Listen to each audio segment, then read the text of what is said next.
अब हम लोग बच्चों ये शिव शौर का 5वें पद का अध्ययन करेंगे।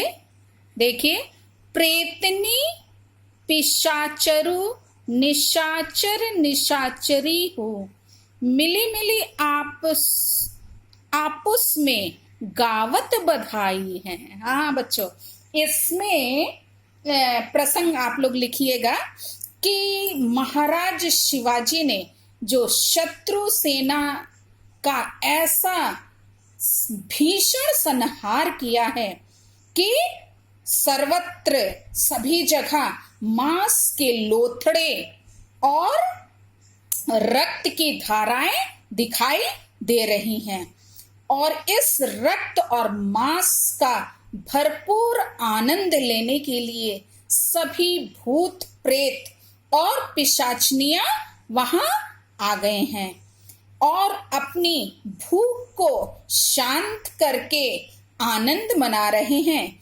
इसी का वर्णन यहाँ पे जो भूषण कवि हैं उन्होंने बहुत सुंदर तरीके से किया है। देखिए क्या लिखा है।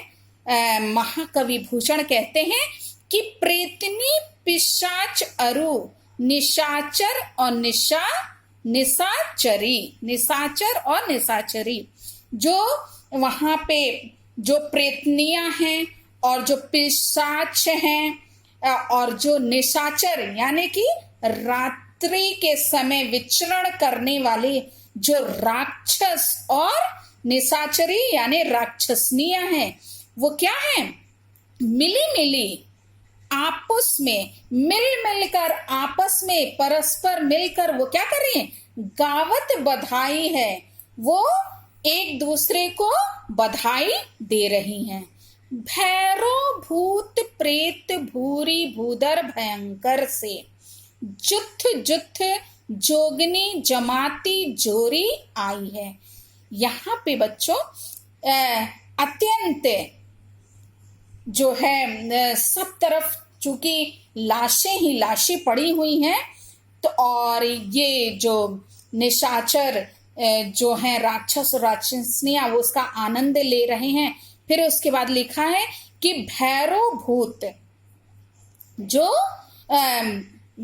भैरव हैं और जो भूत हैं और जो प्रेत हैं, भूत प्रेत हैं, भूरी भूधर भयंकर से। हाँ लिखा है भूधर यानी कि जो पर्वत हैं, भयंकर यानी विशाल काय पर्वतों के समान जो भयंकर जो भैरव और भूत और प्रेत तथा योगनियां हैं। लिखा है जुथ जुथ जोगनी, जोगनी यानी योगनियां जो हैं वो क्या कर रही हैं, बड़े बड़े झुंडों में। जुथ जुथ मतलब होता है झुंड, जुथ जुथ मतलब झुंड, तो बड़ी बड़ी झुंडों में जमात, लिखा है जमाती जोरी यानी जमात यानी दल बना करके वहां एकत्र हुए हैं।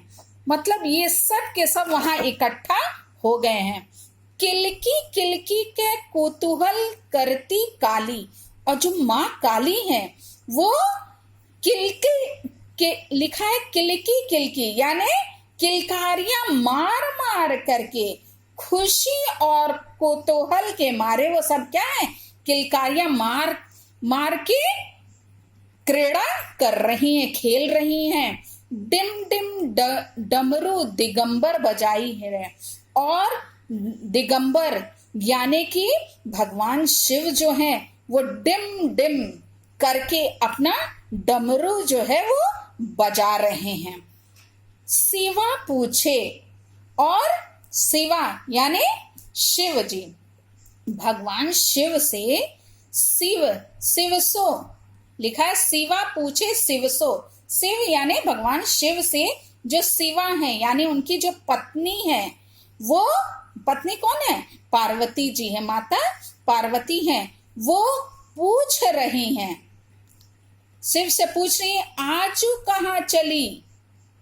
ये जो भूत प्रेतों का आदि जो शिव गणों को वो जाते हुए देख रही हैं, तो भगवान शिव से पूछती है कि आज तुम्हारा ये भूत प्रेतों का समूह कहाँ जा रहा है? काहू पे सिवा नरेश भ्रिकुटी चढ़ाई है।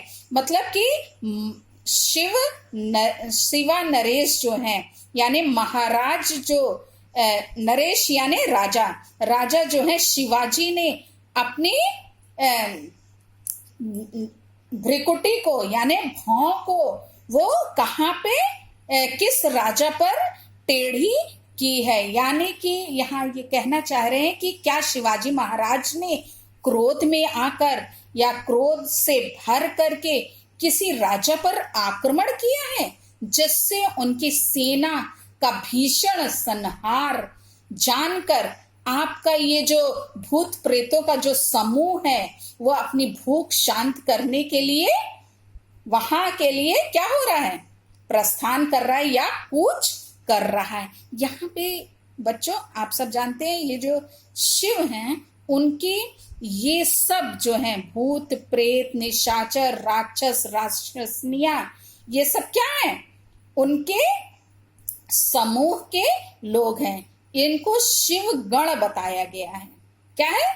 शिव गण यानी शिव के समूह जो है उसमें ये लोग आते हैं। तो इन समूह के बारे में पूछ रही है कि उनकी पत्नी पार्वती जो है कि ये सब कहाँ जा रहे हैं, किस राजा पर शिवाजी ने आक्रमण किया है, जो ये लोग अपनी भूख को शांत करने के लिए अपनी क्षुधा पूर्ति के लिए प्रस्थान कर रहे हैं। बच्चों इसमें आप काव्यगत सौंदर्य लिखिएगा कि भूषण जी ने महाकवि भूषण ने शिवाजी के शौर्य का, उनके यश का, उनकी युद्ध निपुणता का बहुत ही सुंदर वर्णन किया है और भूत प्रेत को शिव का अनुचर माना है। उनकी ये अनुचर क्या है? मांसाहारी हैं, मांस खाने वाले हैं, इसलिए वे शिवाजी द्वारा किए गए शत्रु संहार जो है पर अत्यधिक क्या है? प्रसन्न है, क्योंकि उन्हें आज क्या है? भर पेट मांस खाने के लिए मिलेगा। तो इसमें बच्चों आप लोग लिखिएगा कि भाषा ब्रज भाषा है और शैली मुक्तक शैली का प्रयोग हुआ है और रस जो है वो अद्भुत रस है। ये जो उसके बच्चे हैं साहित्यिक वर्ग वाले बच्चे हैं वो विशेष रूप से ध्यान दें, ये उदाहरण अद्भुत रस के लिए बहुत अच्छा है ये वाला। तो आप इसको यहाँ नोट कर लीजिएगा ताकि जब अद्भुत रस का उदाहरण आपको देना रहे तो आप इसको लिख सकते हैं या आपके कोर्स का पूछा भी जा सकता है। छंद जो है मनहरण कवित छंद है बच्चों। इससे छोटे छोटे प्रश्न पूछे जाते हैं जो हमने आप लोगों को बताए हैं कि जो व्याख्या उसी में से क्वेश्चन बनते हैं। तो आप इसकी व्याख्या को अच्छी प्रकार से पढ़िएगा, सुनिएगा और उसके बाद उसको अपने रफ कॉपी में जरूर लिख लीजिएगा। Thank you.